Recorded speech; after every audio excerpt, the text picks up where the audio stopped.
think technical skills and experience will get somebody through the door, and enable them to interview well. But having the ability to, I guess, work with an organization like ourselves that allows them to identify cultural aspects and competencies that mesh well together is a core skill that companies often miss. And as we all know, in healthcare, I think the stakes are high. So kind of aligning ethics, aligning the person's patient focus and the collaboration with an organization is kind of non-negotiable nowadays. Really, it has to be done. So, bringing in people who add to your culture and in a way don't just fit your culture is where the balance needs to be. Welcome to the H-Files, the new series of the Hands-On Business podcast, where we dive deep into the world of healthcare leadership and the unique challenges facing small to medium-sized healthcare businesses. I'm Hakeem Adebiyi, and after years of helping businesses grow in various industries, I'm excited to focus on the area that I know the best, healthcare, one of the most dynamic and impactful sectors in the world today. In this series, we're going to explore what it takes to lead and grow in healthcare, from navigating the complexities of regulation and innovation to overcoming the everyday hurdles of building a sustainable business in this fast-paced environment. Each episode will feature real-world insights, expert interviews, and actionable strategies that can help you push your healthcare business forward. So whether you're a leader in the space or an entrepreneur ready to break into it, the H-Files is here to give you the edge. Success in business and growth in business is defined by many, many things, and we talk about that all the time on this podcast. And one of the most important things I think that drive both those is the people that you have in the business, their attitude, their flexibility, their adaptability, and therefore recruitment is a key element which determines the success of your business. So I'm delighted to have on Chris Anderson, who is a specialist in recruitment, talent acquisition and leadership in healthcare and life sciences. Now, with a particular focus on building teams that can scale both in the UK and globally, through his role as a founder and director of Evolve Selection Limited, he's worked with medtech, biotech and pharma companies to match the right leaders to the right growth opportunities. So today, we're going to be looking at how do you build winning teams in healthcare? What is it that you look past the CV? Because everyone gets the CV, but what's beyond the CV? How do you make sure that you get the right people and the right teams? So welcome. Thanks for having me. Great to see you. Excellent. Yep. Looking forward to a chat. Yeah, well, we always have decent chats, but this is the first time it's been televised, so let's make sure it's still as entertaining as it normally is. So keep the language clean this time. Yeah, well, exactly. That's the most important thing. So in terms of, I want to jump straight into it. So we've spoken about this a lot over the years, looking at trends in healthcare. So what are the trends that you're currently seeing in healthcare when it comes to recruitment and hiring? And are they shifting compared to pre-pandemic, or is it just still exactly the same as it always was? Yeah, I mean, obviously, pandemic being a few years ago now, I think we saw a pretty big shift at the time, certainly post-pandemic. In the year or two post-pandemic, there was a huge shift, really mainly towards more of a hybrid, flexible model, I guess, which applies to most industries. But within sales, obviously the interaction, face-to-face interaction with your customers, obviously of key importance. Pre-pandemic, never really heard of virtual interaction so much, or hybrid sales models within organizations. But I think that was the biggest shift through sort of 2021 and 2022. Has that settled down now? Probably a little bit. And I think people are certainly, over the last year or two, definitely favoring more of a face-to approach, or certainly, a good mix of everything. Whereas certainly within healthcare and pharma, there was immediately after the pandemic, there was probably a bigger shift to pretty much all hybrid working, and obviously customers weren't seeing reps essentially. But I think nowadays that's probably shifted a bit more to a more sort of flexible model, Hakeem. I think we're noticing that people are looking for, scalable talent solutions. And you've been involved with this in the past. I know we talk about it a lot, outsourcing. So rather than kind of operating their own headcount sales teams on their permanent FTE, outsourcing that to companies like us, like Evolve, and we not only recruit the people, but obviously train them and operate them on a sort of day-to-day basis for organizations. I think that sort of model gives organizations flexibility, scalability, but also makes their business future fit, which is really, I guess, the key change that we've observed within the last year and a half. More and more organizations are kind of shifting their hiring focus towards that sort of towards that sort of priority, really. So in that, I guess you're kind of getting a demand. The demand is high for sort of commercial and more data-driven roles, particularly within medtech and sort of digital health, to support those sales teams. So I think, to answer your question, the pandemic shifted and accelerated digital transformation, but now that's kind of been honed and utilized in different ways, to support field-based teams a lot more. So, yeah. So one thing I noticed you mentioned about 2 or 3 times in that answer was about scalability and future fit. So how do you and how does one spot scalable talent? Because obviously one of the biggest issues is you get talent in, they do a good job, and then they're off going somewhere else. How do you get scalable talent, someone who can grow with the company so that actually it doesn't just fit the job today, but it fits the job of the future? What's your solution to that at the moment? Yeah, good question. For us, really, I think going back to the pandemic a few years ago, at Evolve created a solution around employer branding. I think there was a huge bum fight for talent in the marketplace. Quite a number of vacancies were, coming to fruition within organizations looking to scale, but the talent on the marketplace was getting more and more sparse, I guess. And that's more experienced talent, people who've been in healthcare sales, marketing roles for a number of years, getting those kind of people into organizations, essentially a bun fight, really. An organization is looking to sell their unique selling points as to why somebody would want to join them, became of prime importance. And I think it wasn't just all about salaries, and it's certainly not now just all about the basic salary and all about the package. People are looking for someone who can grow with a business and not just fit the job for today. From that, I guess you need somebody with the agility to learn, somebody with curiosity, someone who's adaptable, open to feedback, and I guess somebody who knows what good talent looks like at each stage of the company's growth. So I think spotting that is really important to bring in, a company's employer brand. So we started doing a lot of work with organizations about how they promote their organization within the market against their competitors, not just from a salary and package perspective, but mainly from the cultural perspective. And I think that was the key sort of work that we started doing with a lot of organizations over the last 2 or 3 years. And I think spotting that talent is very much about identifying people who fit that culture, who are agile, who can, move with the business and make it future fit, as opposed to just ticking boxes on a CV because somebody sold within a certain marketplace. So that's massively important, that people not just got to identify skills, they've got to identify competencies that fit their organizational competencies. But the key thing is, just going back to that, is identifying their organizational competencies and their organizational culture so that they can identify the right talent for their business. And it's a really interesting point because you mentioned culture. So how do you balance those two things? Because obviously people are always looking for almost the ideal candidate is somebody who fits today, but also will, as you just said, adaptability, agility, who can then move on with the organization. So how do you balance that technical fit so they can actually do the job today with that cultural fit as well, to make sure that they can fit into the organization and they're not going to be there for 6 months and then move on? Probably with a little bit of a mix of both, really. I think technical skills and experience will get somebody through the door, and enable them to interview well.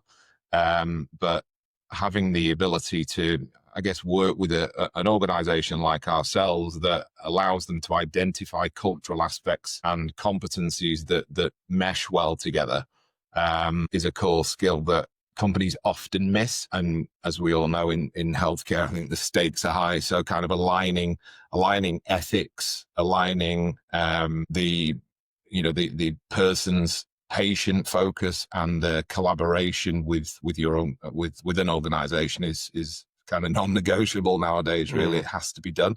So, bringing in people who add to your culture and in a way don't just fit your culture is where the balance needs to be. So yeah, and I guess people who bring in new perspectives as well is quite an important thing to consider. So I guess to answer your question, how do you do that, is considering all these things prior to an interviewing and a recruitment process, and then implementing a rigorous process, not just around what's this person done, but how do they fit all of our I guess, culture for now, but also for the future, and considering down the line, where do we want to be in 5 years' time in terms of our culture and obviously the business, and considering whether the people who are coming in for interviews fit with that change. So again, taking it back to the agility and the adaptability of the person and being able to identify those skills. So yeah, hopefully that answers your question. No, it does, and it leads me on to another one, because you started the answer talking about people are looking for experience, and I know we've discussed it before. So if you went back, say, 10, 15 years, the holy grail was, we need someone with 3-4 years experience, ABPI, etc., because you don't have to do too much training with them and they can just hit the ground running. If that's still the same, and if it is, what's the balance between that and getting a young, no, not going to say young, an eager person who may not have the experience within the specific discipline they're in, but have that agility, have that ability to learn, wants to learn and wants to grow with a company? How do you balance those two things? Yeah, funny. I was having this conversation the other day with a client. I think for us, it's about weighing up kind of, I guess, the performance of someone versus, or the other way around, probably the potential of another person versus their performance. And that's kind of the key thing here, that you kind of, I think a lot of organizations, what future talent and what future leadership looks like within their organizations, and hands-on learning and mentorship is probably slipped a bit for a lot of companies, especially kind of new to market organizations that maybe don't have the internal training functions and stuff that a lot of the bigger organizations do, particularly within, as we know, pharma, who offer a lot of training. I think organizations often think when they don't have that they need to bring in talent who are experienced within the market.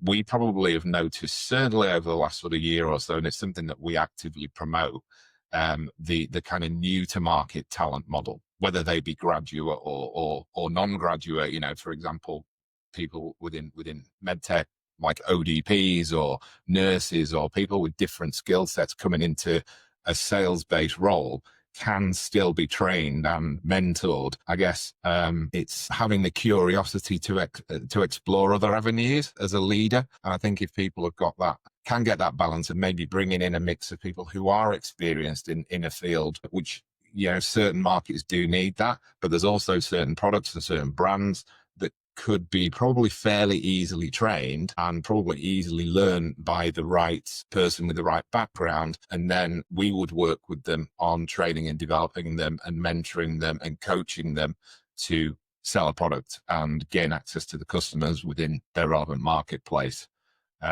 So yeah, I guess it's career longevity that's important, not just filling jobs. So getting that balance of future talent, which is the people who are going to take your business forward down the line, versus people who can come in and do a job right now, really, really important. And getting that mix right is key for any company, really, not even just the new ones, even for established companies. I think there's a lot of people forgetting that, that talent, the pipeline, should I say, of future talent is so important to consider right now, especially when, I suppose when you get getting a bit older yourself and you start to realize that actually in 10 or 15 years, I guess if I'm looking at my own business, we've kind of started thinking about this ourselves in the last 5 years, 10 or 15 years, hopefully, or be on a yacht or playing golf or something like that. And but we need people to carry on our business. So we've proactively looked for that kind of as you said, not younger talent necessarily, less experienced talent within our sector, with the view that we can grow that talent and mentor them to become and mold to the organizational culture that we've got here. So I think getting that balance right is key. It's an interesting point you just finished off on there, actually, because that comes down to good leadership, doesn't it, really? Obviously, you recruit at all different levels. You don't just recruit sales reps. So there's almost like when you talked about, in pharmaceutical companies, you get lots of training, etc., which is great, but you also need good leadership. So ensure, if you're recruiting or if you're putting people in, so if you're going in, how do you ensure to go into places where there's good leadership, which will be give them that sustainability? And how do you, when you're recruiting for leaders, do you ensure that you're getting good leaders and not just good managers? And if you can, give me a kind of distinction between what you think is a good leader and a good manager when you're recruiting. Yeah. I think when you're recruiting, obviously having a robust process that allows you to identify, obviously, the background and experience as well as the competence to lead, and testing that throughout the recruitment process is a good way of identifying where somebody's done something in the past and how they could potentially bring that into your organization. But you can't always hire fully formed leaders, I guess, especially within, high growth or niche markets. There may not even been a leader in the past, but identifying that talent through strong competency-based interviewing, potentially even psychometric testing and that kind of thing. But more importantly, I think with a structured mentoring and development program, you can turn high potential into strong leadership. So I think investing in that early, I guess, pays off, because, if you can bring that leadership in early into your organization and then retain it and succession plan for the future, you're kind of on a winner there, really.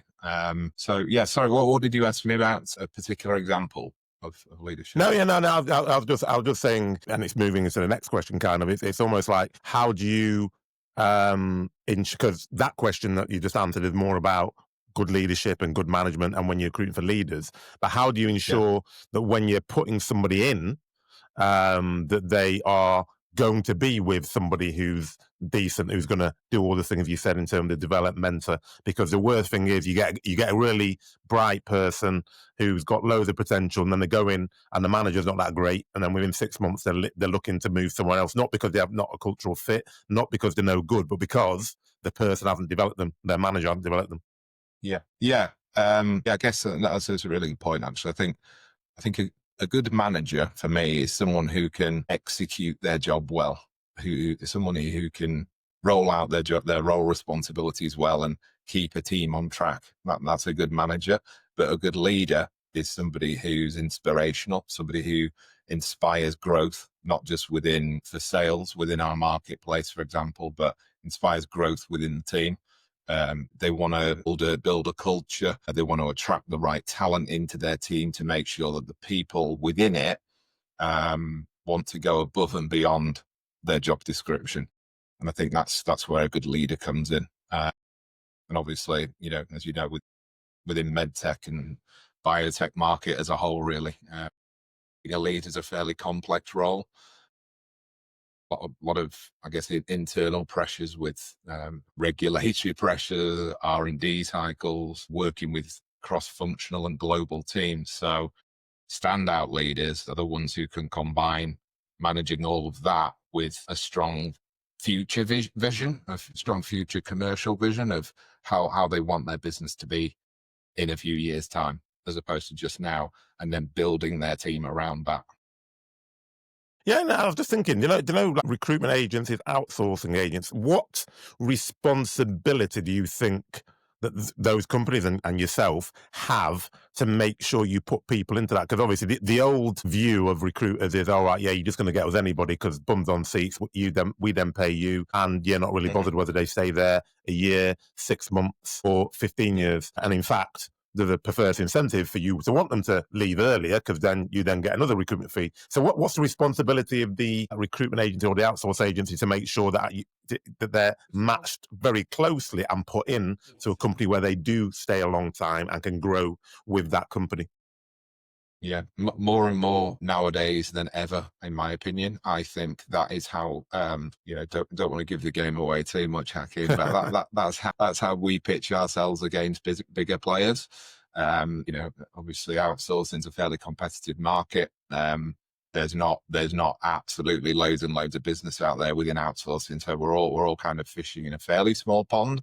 But I think that's absolutely the key point, how to differentiate yourself, that your recruitment function as an outsourcing business has got to be very, very strong, and have an exceptionally good heritage about finding the right people for any organization and matching not just their skills to what a company wants, but the competencies and the cultural fit. And so, yeah, I think it's the most important thing, because at the end of the day, if you're anybody, I'm not saying anybody, any outsourcing company should be able to operate a team. That you should be able to, as you rightly said, put a bum on a seat. That is exactly what we don't want to do. We want to put the right person on the right seat. And I know that sounds quite cliche, but I genuinely mean that, in terms of everything to do with the cultural fit, everything to do with thinking about what that person can bring to a particular organization for the future is, I think, the difference that we would give as an outsourcing organization. I'm generally not trying to promote Evolve here, but I think for any good outsourcing company should be thinking about this stuff, because if they're not, they're doing an injustice longer term to their client. So yeah, hugely important. Okay, and obviously we there's lots of conversations we've had about expanding globally and global companies coming to the UK. So and it's often because the marketing environment is becoming harder and harder to do it in just one country, really. So everyone's looking to expand. So when a healthcare company is preparing to expand, whether that's in the UK or globally, startups, what would your advice be to them in terms of what should they look for in their first few hires? Because they're like critically important, aren't they? They are. They are. I think the key thing, first of all, is identifying, obviously, commercially where you want to go. I think the second thing for them is to identify what your employer brand looks like, what your culture, what you want your culture to be, because it might not even exist at that moment in time. I think the key things in terms of hiring would be to prioritize versatility and bring in people who can kind of wear multiple hats, I suppose, and someone who kind of thrives in that environment, whether that be within your market or not. Versatile people and adaptable people are really strong or tend to be really strong for companies that are preparing to expand globally. And people who kind of, especially managers who, as I was saying earlier, have kind of, they've built, rather than just building a team, they've kind of built an ecosystem for an organization. So people who can open doors, I suppose in terms of sales, people who can not just manage accounts, and people who can open doors to new accounts. That's massively important when you're looking to expand globally. And obviously, I know you're involved with that sort of thing yourself, with working with companies to open doors for them within new markets. That's the sort of individuals that I think organizations need to look for, because the early hires at that point set the tone for the culture for the future. And I know I keep going on about that, but if you don't choose people who embody your company's values at that point, it's never going to spread nationally, never mind internationally and globally. So yeah, bringing on board people who could be ambassadors for your business, but not just employees. And how do you separate yourself from other organizations? Because obviously there's a finite group of people, and everyone wants those good people. Everyone says, I want people who are flexible, I want people who are good leaders, etc. So how do you attract those so that you have a competitive advantage over, and I won't mention any names, over some of the others people out there who are kind of trying to say the same thing, but and I'm not just promoting Chris because he's on my show, but I've worked with Chris a long time, and I know that he delivers what he says he delivers. So how is it that you time and time again get those sort of candidates that have that flexible attitude, that can develop and become scalable for the businesses? Yeah, fairly simple, I think, from our perspective. We expand our talent pool. We don't just fish in the same pond as everybody else, I think. I think we try and also work with organizations to open their minds to a talent pool that they may not have even considered before. And that is crucial in today's market, because, as we've just said, the talent pool for experienced people within medtech, healthcare, pharma in general is drying up And also people are more and more reticent to move around. Different companies nowadays, obviously with the state of the economy, etc. Various reasons. So yeah, I think fairly simply to fish in a larger pool of talent, and have experience and robust recruitment processes that can identify the right kind of people for a particular company. So without giving away any state secrets, when you say looking at a wider talent pool, just explain to me what you describe as the standard talent pool, and then what you do differently.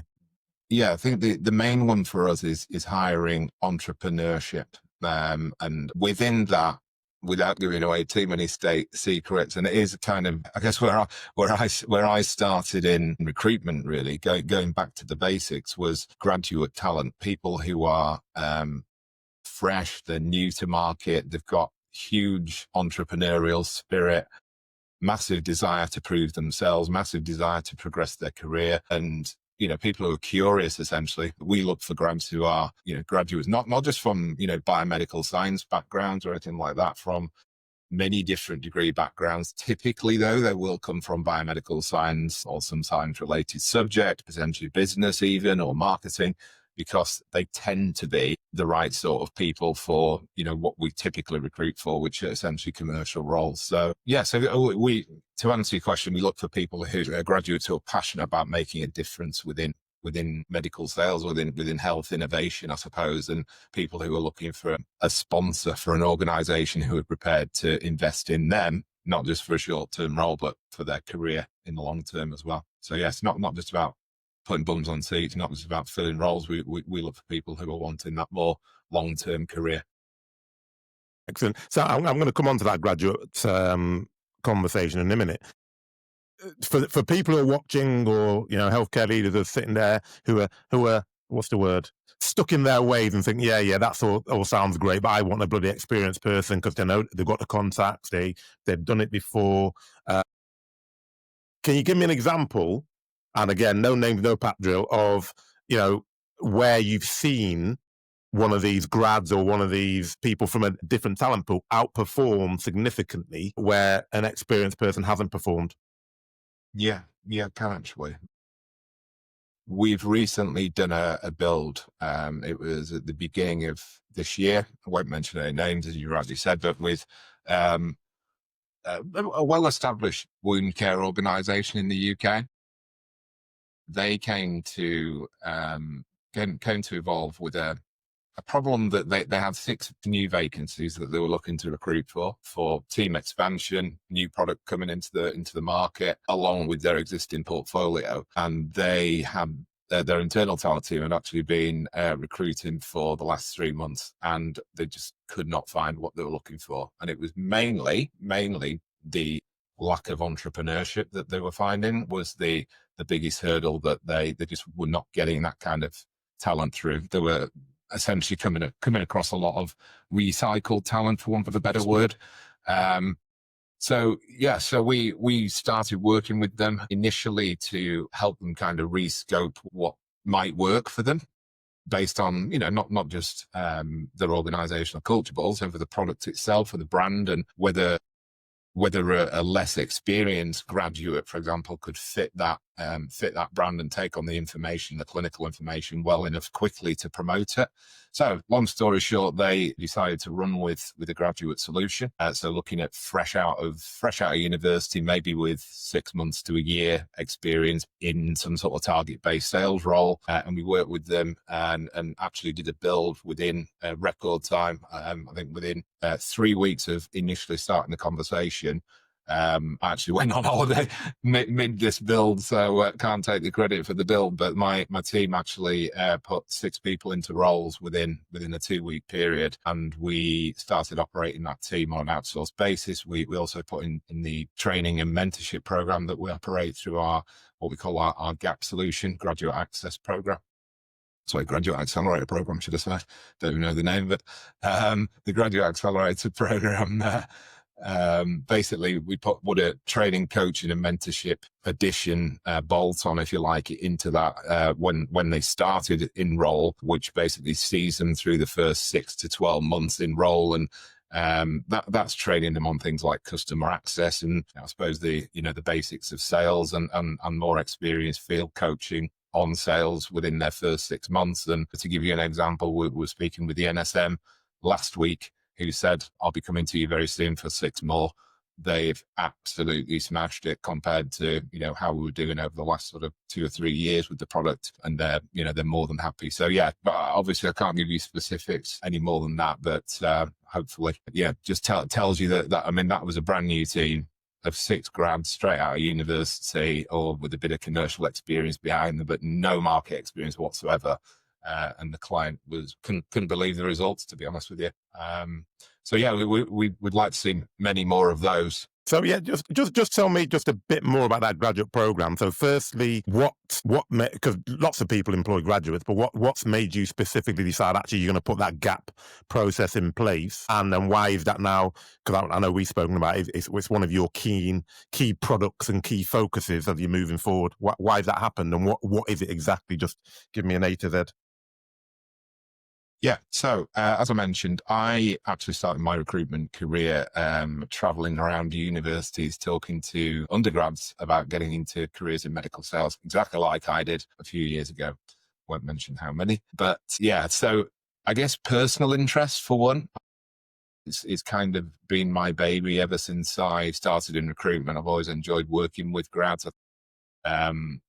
Kind of buzz off it a wee bit. It's exciting talent to work with and obviously really moldable as well.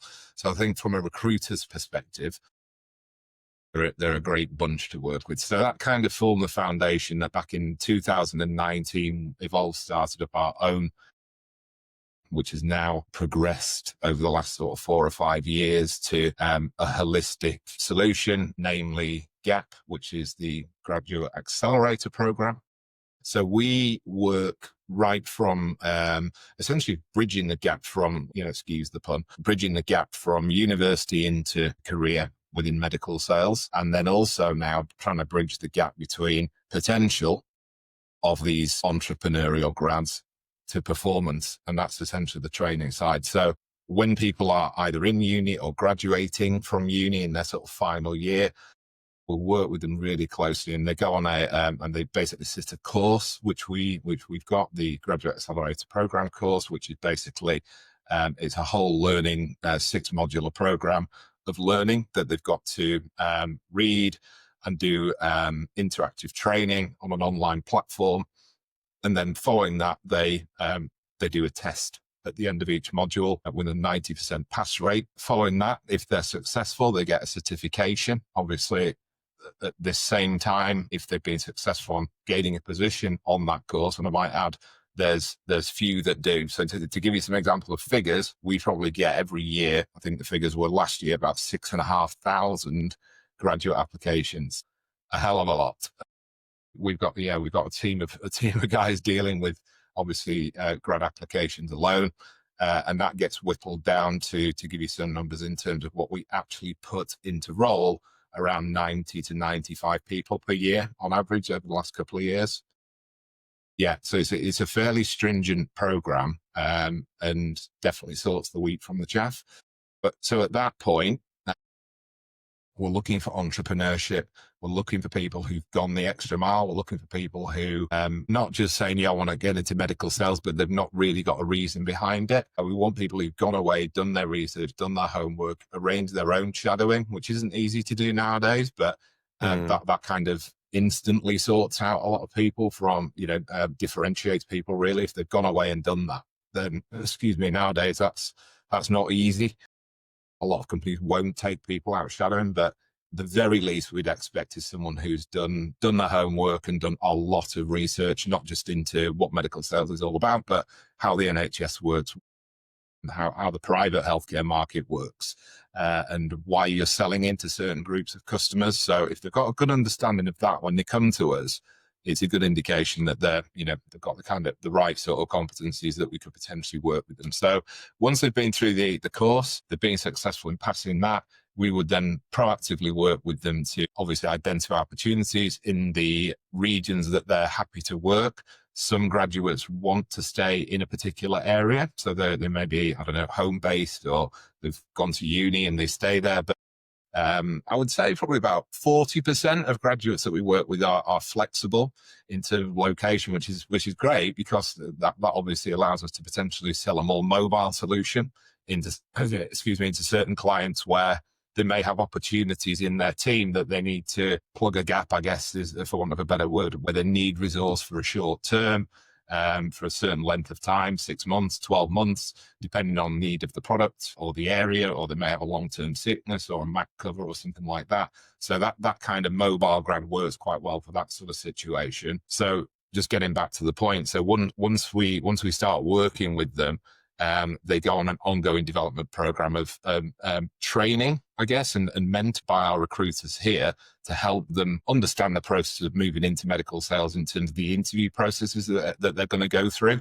And, obviously we assist them as much as we can without over prepping them, I suppose, because you don't want everybody going in a sort of robotic way and answering the same questions in the same way. So you've got to allow them still to bring out their personality. So, and hopefully, as I said, around 90 to 95 grads roughly per year secure positions. Once they're in position, we also work with clients if it's the outsourced solution that we offer, which is a holistic all-in-one solution, if you like. We would then also train them. So on the initial training course, they do around 5 days of sales and customer access training. And then following that, they would do a coaching program, which is anywhere between 6 and 12 months, depending on the need of the client, which includes regular field visits with the field coach, who's an experienced sales trainer, and obviously customer access trainer.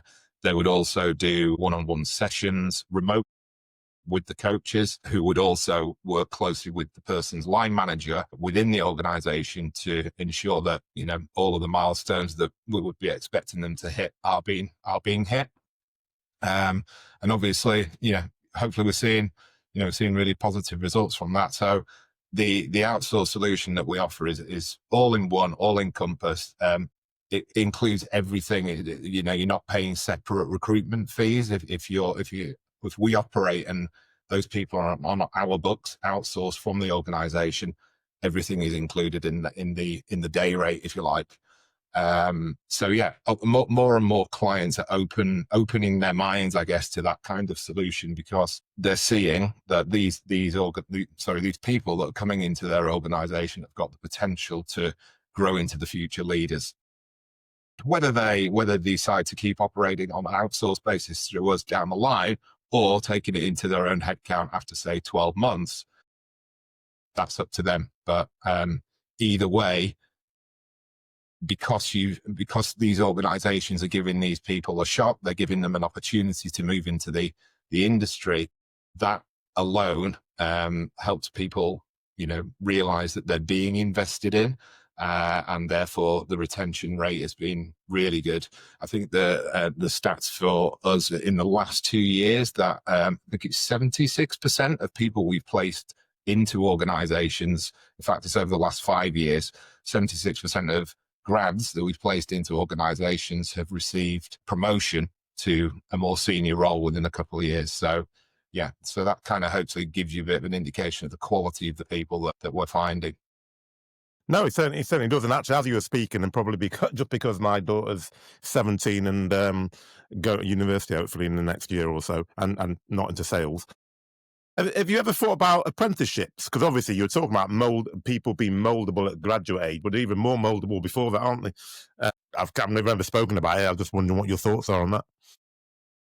Yeah, I certainly think it's something that we could explore. I think, really, I think, especially if they've kind of worked in a fairly commercially focused role in some way, shape or form, or a customer service sort of role straight out of, A-level or even GCSE, really, then it's certainly a route we would take. The reason we've not really gone down that route in the past, I think, is the educational background of having a degree which is obviously typically healthcare focused in a lot of cases, or business or marketing, shows the ability to learn, and proves the ability to learn. We don't tend to work with non-graduates because of that reason. And I'm not saying for 1 minute that it's not possible, but I think it gives organizations the comfort that they've proven that they can take on board scientific information and assimilate that. One thing I did fail to mention actually when I was talking about GAC is that we've actually partnered with, well, hopefully partnering with more, but we're working with 23 universities across the UK now who actively support our program and actively promote their program to their grads as well. And as well as that, the GAP program is actually supported by, currently 4 industry partners. So it's not just university accredited, it's also industry accredited by 4 clients who we've got close working partnerships with who have actually used the program themselves. But yeah, going back to your question, I don't think it's a bad idea, but I think that the coaching and the training for apprentices would have to probably be a little bit more robust. Yeah. And then, I mean, we're coming to the end of our time, actually. So it'd be remiss of me in 2025 not to ask about AI, because everybody is going, do lally with AI. So is AI having an impact on the recruitment business in healthcare? And if so, how? Yeah, I think so. I think it's like anything else. I think AIs can be used in the right way. For us, it's about, I guess, in recruitment, improving our efficiency and processing so that, hopefully we're better matching. I think utilizing certain aspects of AIs for things like automated screening and predictive analytics and that kind of stuff, really. We do that. A lot of companies are using it for even automated application processes and that kind of thing. Personally, I'm not a big fan of that at the moment. Maybe I'm being old fashioned, but I think that recruiting the right people still needs the human touch. And I think especially in healthcare sales and pharma sales, medtech sales, where relationship skills, empathy, integrity are, I guess, trust deeply matters, doesn't it, really? So the human touch is still massively essential. Personally, I think the best use of AI in recruitment is to enhance what we do, enhance judgment, but not replace it. I guess freeing recruiters up to focus on the relationship building and the strategy. And I think, from a recruitment agency's perspective, which is obviously what we do day in, day out, I think you can't lose the human interaction with your customers. So why would recruiting salespeople, why would we want to lose that human touch on that side of things? I don't think it's a good idea. So I think AI used well and used responsibly is great and can help recruiters be far more efficient. And my penultimate question, because you were talking about international before, and I know you've got some plans looking at helping international companies coming to the UK. Do you just want to give me a brief synopsis of what you're thinking around there? Yeah, I think from our perspective, we're here to help international organizations obviously navigate the UK and navigate the local talent market within the UK, I suppose, and understand the NHS structure, where they're selling into it, and hopefully help them build a strong commercial function in line with all of that. So it's the UK is always going to be a good test bed for innovation, I think. And if we can help organizations build their first team or, scale an existing team strategically and bring in the right people who totally fit their culture and potential culture, rather than just recruiting reactively based on, needing talent that they think they might, just need experience and market background, then yeah, that's our role in helping people to navigate that effectively, I think. Okay, thank you very much. And then I always ask people if there's one thing you can leave people with. So people have watched it, they've got to the end, thankfully. They think it's brilliant. They've really appreciated all the advice you've given, and they're thinking, I can't remember half of what you said though. If there was one thing that you would want to leave the viewers, the listeners with, which you think is going to be critical for their recruitment, what would it be? I think, I'm going to contradict myself in a way here. I think I always try and press clients to move quickly. I think, Hakeem, when they're recruiting, whether they're new to UK, existing, whatever the role is. We're as recruitment agencies, I guess we're a little bit impatient, really. We're always trying to move clients forward quickly in process in recruiting people, because otherwise they'll miss great talent. Well, and that does apply. But my advice to companies who are, I don't know, wanted to make their next commercial hire, whether that be a new to UK organization or not, is don't rush and get the right person who's going to help shape your market entry, help shape your brand, and help shape your culture. As I said, grow an ecosystem of great people who are advocates for your business, as opposed to just putting bums on seats quickly. We work with an organization, mid-24, who were new medtech company to the UK, who hired a fairly senior commercial leader from a big pharma company, actually. Great CV, great candidate, came across well, but absolutely misaligned with the startup kind of pace that these guys are working at, basically. And within months, and less than 6 months, I guess tensions were rising, and there was too much structure but not enough agility. So I think absolutely, past success doesn't always guarantee the future fit. So get the right person in the first place. That's really key. I think that's the big takeaway from me, isn't it, as well? It's not, how you said it earlier, it may sound cliche, but it's what you want to hear from a recruiter, that you don't want to just get someone who's going to stick bums on seats. You want someone who's going to write bums on the right seats, because, and we've had this discussion a million of times, that you recruit in haste, you repent at leisure. And it always happens when you rush it. And it's better to say, well, actually, I'm going to take a bit longer to get the right person, because that's a person that could make or break your business, especially when it's a new business. Not so much if it's a ginormous organization with thousands of reps, but even then it's important, because it might not make or break your business, but it'll have an effect on your team as a whole. So thank you, Chris. It's been an absolute pleasure, as I knew it would be. And really appreciate all your advice. So another great episode, and I would say that, wouldn't I? But this time with my very good friend, Chris Anderson, talking about recruitment and talking about getting the right bums on seats. It's often something that people don't spend enough time on when they're focused on building their commercial proposition. People look at the value proposition, people look at, who they're going to target, but they don't spend as much time on who's going to sell for them. Now, obviously, when it's international, lots of times people use distributors. However, you should still be looking at, when you're recruiting people directly for your organization or outsourcing it, as Chris talked about, you need to make sure you're getting the right people and not just focusing on people with experience. Because as I've often said, have you got 30 years experience, or have you got 1 year's experience 30 times? Experience isn't everything. And don't forget to pick up the show notes over at thesalesaccelerationformula.com/podcast-show-notes. You'll also find an option to subscribe to our mailing list so that you can get notes for every single episode straight to your inbox. While you're at it, don't forget to tune in to next week's episode of my new 5 in 5 series, where I share 5 actionable takeaways in just 5 minutes from this episode, which will help you supercharge your business growth. Don't forget to subscribe, like, and share this podcast with your friends, colleagues, and anyone else who might find it valuable.